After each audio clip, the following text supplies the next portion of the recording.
The contents of this program may not necessarily represent the views of Ummah Channel.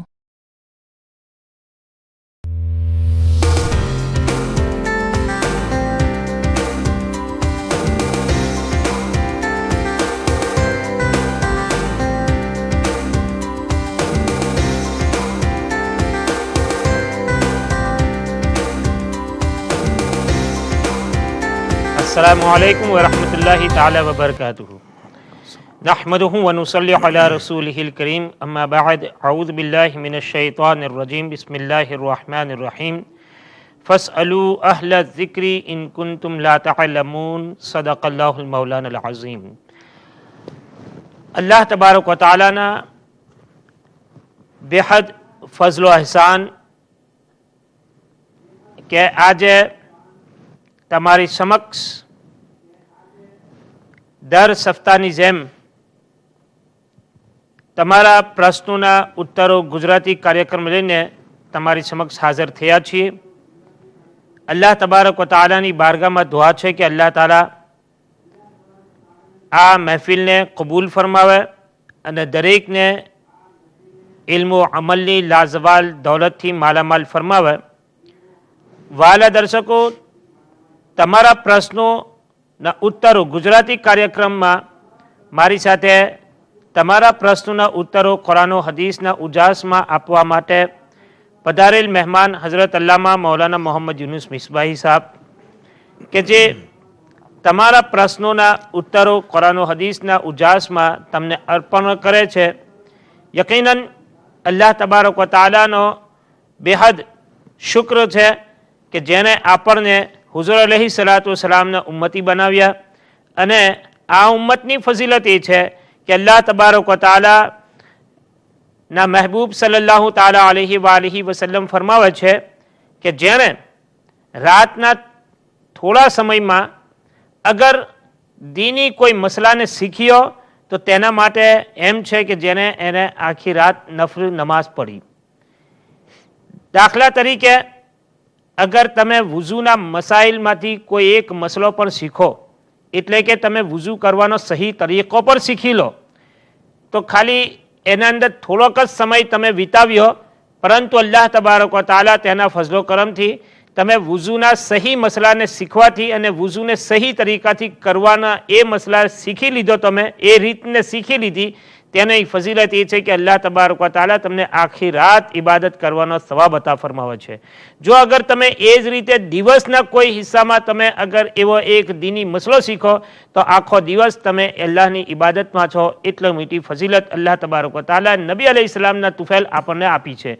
તો આપણે મઝહબના, ધર્મના, શરીયતના કાનૂનને શીખવા જોઈએ। એટલા જ ખાતર ઉમ્મા ચેનલ પરથી તમારા પ્રશ્નોના ઉત્તરો ગુજરાતી કાર્યક્રમ તમારી સમક્ષ રજૂ કરવામાં આવે છે અને તેના અંદર તમે ખૂબ આગળ વધીને તમારા પ્રશ્નો અમારા સુધી પહોંચાડો છો અને કુરાન હદીસની રોશનીમાં તમને જવાબો અર્પણ કરવામાં આવે છે। મને આશા છે કે દર કાર્યક્રમની જેમ આ કાર્યક્રમમાં પણ તમે જરૂરથી તમારા પ્રશ્નોના અમારા સુધી પહોંચાડશો અને તમારા પ્રશ્નોના ઉત્તરો અમે તમારા સુધી પહોંચાડીશું। તો તમારા પ્રશ્નોના ઉત્તરો આપવા માટે મારી સાથે પધારેલ મહેમાન હઝરત અલ્લામા મૌલાના મોહમ્મદ યુનુસ મિસબાહી સાહેબ, આવા આપણા મહેમાનની મુલાકાત લઈએ અને ત્યાર પછી ઇન્શાઅલ્લાહ તાલા ગયા સપ્તાહના જેટલા ભાઈઓના સવાલો બાકી છે એ પ્રશ્નોને પહેલાં આપણે ચર્ચા કરી, પછી આજના નવા સવાલો તમારી પાસેથી અમે લઈશું અને ત્યાર પછી તે પ્રશ્નના ઉત્તરો પણ તમને આપીશું। તો સૌ પ્રથમ આપણે હઝરતની મુલાકાત લઈએ અને ત્યાર પછી તરત જ ગયા સપ્તાહના બાકી પ્રશ્નોના ઉત્તરો આપવા અમે કોશિશ કરીએ છીએ। अस्सलामु अलैकुम वरहमतुल्लाह। वालेकुम सलाम वरहमतुल्लाह। हजरत खैरियतમાં છો તમે? તમે પધાર્યા તે બદલ તમારો આભારી છું। અલ્લાહ તાલા તમારા ઇલ્મ અમલમાં બરકતો અતા ફરમાવે અને દુનિયાના લોકોને તમારા ઇલ્મથી ફૈઝિયાબ ફરમાવે। વાલા દર્શકો, હવે ગયા સપ્તાહમાં પ્રેસ્ટનથી ઇબ્રાહીમભાઈએ પૂછેલો પ્રશ્ન હઝરતની સેવામાં રજૂ કરું છું। ઇબ્રાહીમભાઈ જાણવા માંગે છે શું સ્ત્રીઓ માટે પણ 20 રકાત નમાઝ તરાવી છે या स्त्रियों 8 रकात नमाज़े तरावी पढ़ी सके छे? बिस्मिल्लाहिर्रहमानिर्रहीम, अल्हम्दुलिल्लाहि रब्बिल आलमीन, वस्सलातु वस्सलामु अला सय्यदिल अंबिया वल मुरसलीन व अला आलिहि व अस्हाबिहि अजमाइन। તરાવી 20 રકાત સુન્નતે મુઅક્કદા છે અને એ મર્દો માટે પણ સુન્નતે મુઅક્કદા છે અને औरतों માટે પણ સુન્નતે મુઅક્કદા છે. સુબહાનલ્લાહ.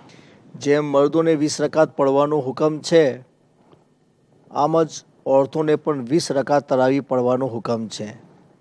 8 રકાત તરાવી પડીને એ પોતાને સુન્નતની અદાયગીથી સુબુકદોશ નથી કરી શકતી, એટલે औरतोએ પણ 20 રકાત તરાવી પડવાની રહેશે અને એ જ એમના માટે સુન્નત છે. અને એને છોડવાની આદત બનાવશે તો જેમ મર્દ છોડવાની આદત બનાવવાથી ગુનેગાર થાય છે, એમ औरतों પણ જો તરાવી છોડવાની આદત બનાવશે, છોડવાની આદત એટલે એ 3 દિવસ સતત છોડી આપે, તો એવી ગુનેગાર થશે અને એને તોબા કરવાની રહેશે, બિકોઝ સુન્નતે મુઅક્કદા છે એટલા માટે. બ્લેકબર્નથી એક બહેન જાણવા માગે છે કે તરાવીહની જગ્યાએ કઝાએ ઉમરી નમાઝ પઢે તો ચાલે? કઝાએ ઉમરી એટલી બધી હોય કે એને ખબર છે કે મારી ઉંમર એટલી બધી થઈ ગયેલી છે કે હવે જેટલી છે એટલાની ઉમ્મીદ રાખી શકાતી નથી, અને નમાઝો માથા પર ઘણી બધી છે કે હવે એ નફલ અને સુન્નતો પડવા જશે તો એના ફરજ બાકી રહી જશે, તો એવી પોઝિશનમાં એને પરમિશન મળી શકે છે. પણ આખા દિવસમાં બીજો બધો ટાઈમ હોય આપણી પાસે અને તેમાં આપણે આપણા બીજા બધા કામો એમ જ ફાલતુ કામો કરીએ અને પછી જ્યારે નફલ અને સુન્નતની વાત આવે ત્યારે એવું કહે કે આપણે તે નથી પડવીને એની જગ્યા પર કઝાએ ઉમરી પડીએ તો પછી એનું પરમિશન આપવામાં નહીં આવે. હા, કોઈ માણસ સતત નમાઝમાં લાગેલો હોય અને એટલી બધી નમાઝો છે કે એને ખબર છે કે હું સતત નમાઝ પઢીશ તો પણ પૂરી થઈ શકતી નથી, તો એને પરમિશન મળી શકે છે. પણ આપણા લોકો તો એવું વિચારે કે ભાઈ જ્યારે નમાઝનો ટાઈમ હોય ત્યારે આપણે કઝાએ ઉમરી પડવાની ને બીજી નમાઝો નહીં પડવાની, ખાલી બીજા ફરજ પઢ લેવાના, વાજિબ પઢ લેવાના, બાકી સુન્નતો છોડી દેવાની, તો એનું પરમિશન ઇસ્લામ નથી આપતો. એ જે સુન્નત છે એ સુન્નત બાકી જ રહેશે. જે મજબૂરીની હાલતમાં પહોંચી જાય એના માટે જ હુક્મ બદલાઈ શકે છે. સુબહાનલ્લાહ. લેસ્ટરથી મોહમ્મદભાઈ જાણવા માગે છે કે કબ્રસ્તાનમાં મુર્દાને દફન કરતી વખતે લોકો વાતો કર્યા કરે છે, તો શું એ બરાબર છે યા પછી ચૂપચાપ ઊભા રહેવું એમના માટે એ બહેતર છે યા પછી કંઈક પઢવું જોઈએ તે લોકોને?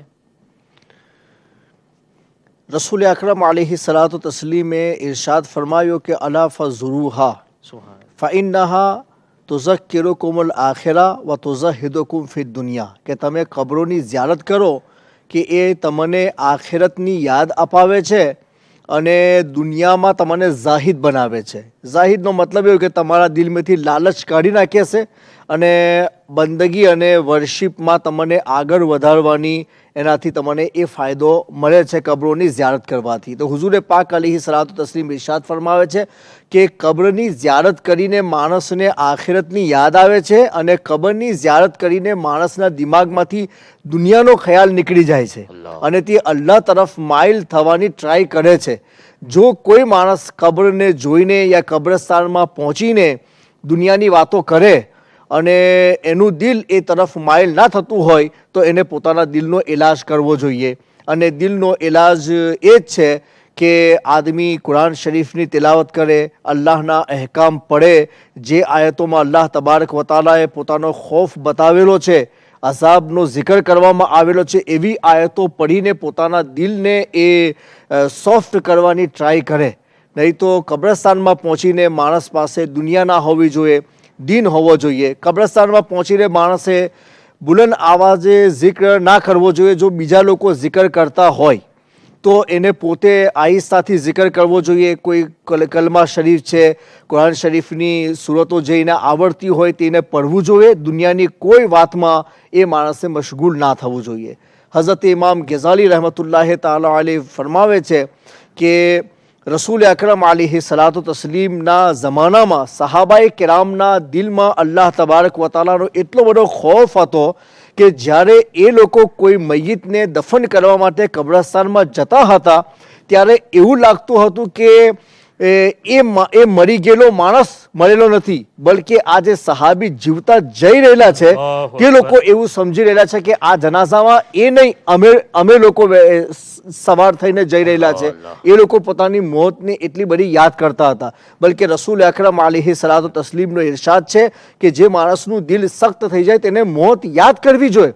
જ્યારે કબ્રસ્તાનમાં પહોંચે ત્યારે એક મોત નહીં, આપણે કબ્રસ્તાનમાં અનેક કબરો જોતા હોય છે અને અનેક કબરો જોઈને અનેક લોકોની મોત આપણને યાદ આવે છે. જ્યારે એક વખત મોતની યાદ આપણા દિલને સોફ્ટ બનાવી શકે છે, તો આટલી બધી કબરોને જોઈને આપણા દિલની અંદર કેમ નરમી ના આવે? તો એનું એવી રીઝન એ જ છે કે આપણે દુનિયા પરસ બની ગયા છે.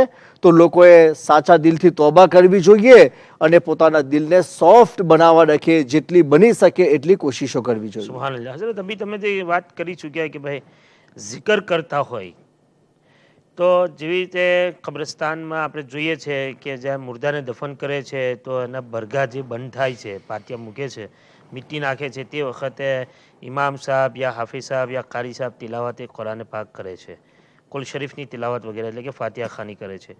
તો તે વખતે શું એ મિટ્ટી પર નાખે અને તિલાવત સાંભળવી વાજિબ છે? તો આના વિશે તમારે કુરાન શરીફની તિલાવત શરૂ થઈ જાય ત્યાર પછી એમને બીજા કોઈની સાથે વાત કરવાની કે કશું બોલવાનું પરમિશન નથી.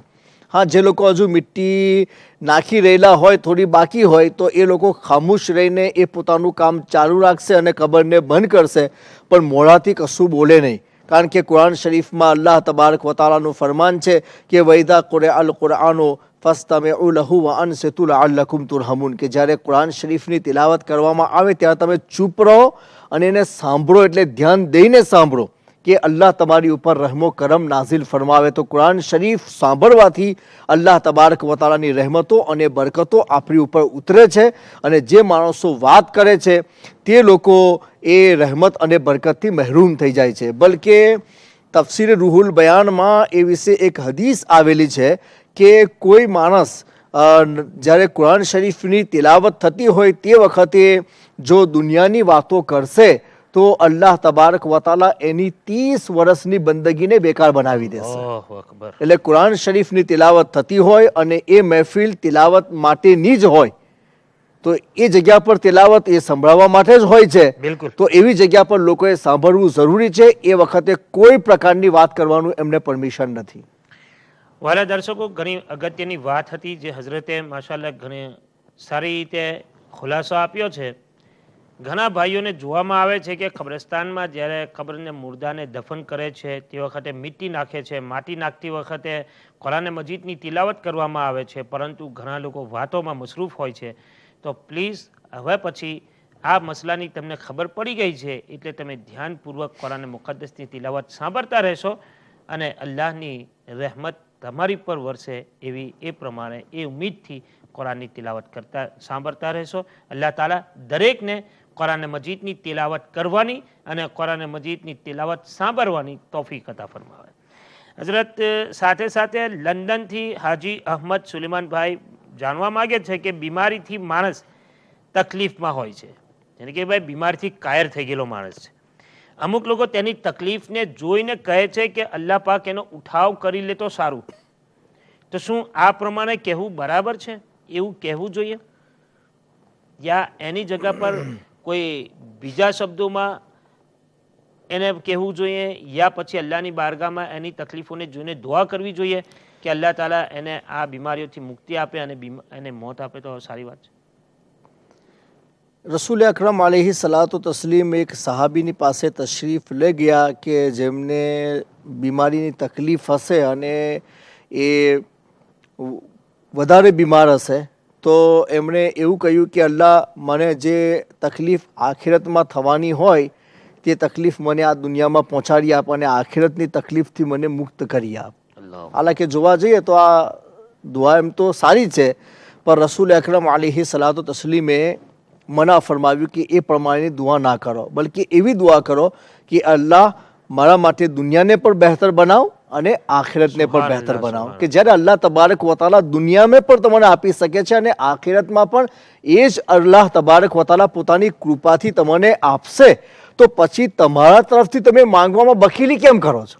આ તો બખીલી કહેવાય કે અલ્લાહ મને જે કંઈ તકલીફ આપવાનો હોય તે દુનિયામાં આપી દે અને આખિરતમાં ના આપજે. એની કરતાં તો બહેતર દુઆ છે કે અલ્લાહ દુનિયામાં પણ તકલીફ ના આપ અને તારી મહેરબાનીથી મને આખિરતમાં પણ તકલીફથી બચાવી લેજે. તો એ અલ્લાહ તબારક વતાલાથી આ પ્રમાણેની માંગ કરવી જોઈએ. તો લોકો અમુક વખત દુઆ કરતા હોય છે અને એ પોતાના હકમાં બદદુઆ કરી લે છે.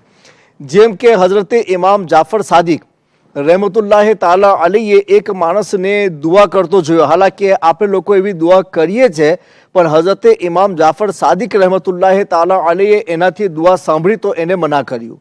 એને એવું દુઆ કરી કે રબ્બના અફરીગ અલૈના સબરમ વસબ્બિત અકદામના વનસુરના અલલ કૌમિલ કાફિરીન, કે અલ્લાહ મારી ઉપર સબરને તું ઊંડેલી આપ, એટલે કે મારી ઉપર એની વર્ષા કરી આપ, સબરની વર્ષા કરી આપ. તો હઝરત જાફર સાદિક રહેમતુલ્લાહ તાલા અલે જ્યારે સાંભળ્યું તો કહ્યું કે એ શખ્સ તું આ દુઆ ના કર, કારણ કે માણસ જ્યારે સબરની દુઆ કરે છે કે અલ્લાહ મારી પર સબરની વર્ષા કર, એટલે મને બહુ જ સબર આપ, તો તમે વધારે સબર ક્યારે કરશો?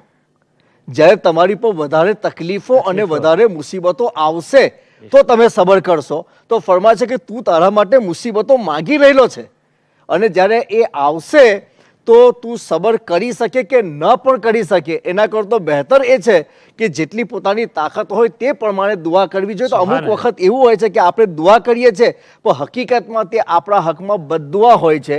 એટલે કોઈ પણ માણસ બીમાર હોય તો એના માટે એવી દુઆ નહીં કરવાની, એવી દુઆ કરવાની કે અલ્લાહ એના માટે બહેતર ફેસલો ફરમાવ. દુનિયા બહેતર હોય તો દુનિયામાં જિંદગી આપ, અને આખિરત બહેતર હોય તો એને એને મોત આપ. તો એને જે બહેતર ફેસલો હોય તે ફરમાય એવું કહી શકાય, પણ એનો ઉઠાવ કરી લે એવું કહેવાનું પરમિશન નથી. કારણ કે એક શબ્દ બતાવો કે એક હદીસમાં એવું આવેલું છે કે એક માણસ જિહાદમાં ગયો અને તે શહીદ થઈને મરી ગયો, અને એનો બીજો દોસ્ત છે તે જિહાદમાં શહીદ ના થયો, અને એ આવીને એક અઠવાડિયા પછી એ પોતાની મોતે મરી ગયો, એટલે કે એની મોત આવી અને એનું અવસાન થઈ ગયું. તો સહાબાએ કેરામમાં એવો જિકર થયો કે આ માણસ પણ જેના એના ફ્રેન્ડ સાથે શહીદ થઈ ગયો હોત તો કેટલું સારું, એને પણ શહાદતનો દરજ્જો મળી જાત. હાલાકી આ ઘેર પાછો આવ્યો ને એક અઠવાડિયા પછી એ મરી રહેલો છે. તો સરવરે આલમ સલ્લલ્લાહુ તાલા અલીહે વસલ્લમે ઇરશાદ ફરમાવ્યો કે એ માણસ જે શહીદ થઈ ગયો છે એ ભલે ઉત્તમ દરજા પર છે, પણ આ એનો ફ્રેન્ડ એક અઠવાડિયા પછી જે પોતાની મોતે મરી રહેલો છે, પણ એને એક અઠવાડિયા સુધી અલ્લાહનું જિકર કર્યું, નમાઝ પઢી, બીજી બધી અલ્લાહ તબારક વતાલાની બંદગી કરી, એનાથી એનો દરજ્જો એટલો ઊંચો થઈ ગયો છે જેમ કે જમીન અને આસમાનની વચમાં ફરક છે. તો જ્યારે એક અઠવાડિયાની ઇબાદત માણસને આટલો ઊંચો બનાવી શકે છે, તો આપણને શું ખબર કે એ માણસ બીમાર થઈને પાછો સારો થશે યા બીમારીની હાલતમાં એ અલ્લાહ તબારક વતાલાનું જિકર કરશે અને એને કેટલો બહેતર બદલો આપવામાં આવશે. એટલે એવી દુઆ ના કરવી જોઈએ, અને બહેતર દુઆ એ જ છે કે અલ્લાહુમ્મા રબ્બના આતિના ફિદ દુનિયા હસના વ ફિલ આખિરતિ હસના વ કિના અઝાબન નાર. સુબહાનલ્લાહ, સુબહાનલ્લાહ. હઝરત તે જ પ્રમાણે અહમદભાઈ બીજો પણ સવાલ પૂછેલો છે કે શું બીમારીથી મોત આવે છે તો કહે છે કે બીમારી ગુનાહોનો કફારો છે, તો તે વાત સાચી છે?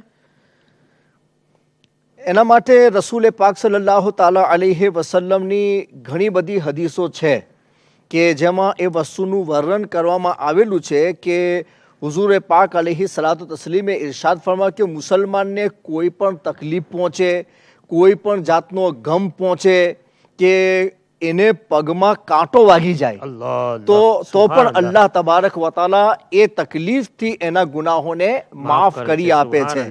અને હુઝુર અકરમ અલૈહિ સલાતુ તસ્લીમ ઉમ્મે સાહિબ કરીને એક સહાબિયા પાસે તશરીફ લઈ ગયા જે બીમાર થઈ ગયા હતા, હુઝુર પાક સલ્લલ્લાહુ અલૈહિ વસલ્લમ એમની ખબર લેવા માટે ગયા હતા.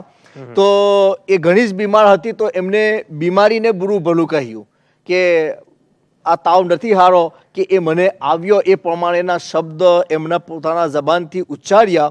તો સરવરે આલમ સલ્લલ્લાહુ તાલા અલૈહિ વસલ્લમે એમણે મના કર્યું કે તમે બુખારને તાવને ખરાબ ના કહો, કારણ કે જ્યારે માણસને તાવ આવે છે ત્યારે અલ્લાહ તબારક વતાલા એની ખતા અને ગુનાને એવી રીતે એનાથી હટાવી આપે છે જેમ કે ભઠ્ઠી એ લોહા એટલે લોખંડની ઉપરથી પેલો કાટ અને મેલને દૂર કરી આપે છે.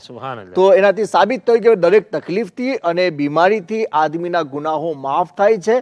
એટલે માણસે તકલીફમાં કોઈ બુરો શબ્દ ના બોલવો જોઈએ, સબરથી કામ લેવું જોઈએ અને સવાબની ઉમ્મીદ રાખવી જોઈએ. વાલા દર્શકો, અત્યારે આપણી પાસે ઘણા સવાલો છે ગયા સપ્તાહના, પરંતુ કંઈક જશો નહીં. અસ્સલામુ અલૈકુમ વરહમતુલ્લાહિ તઆલા.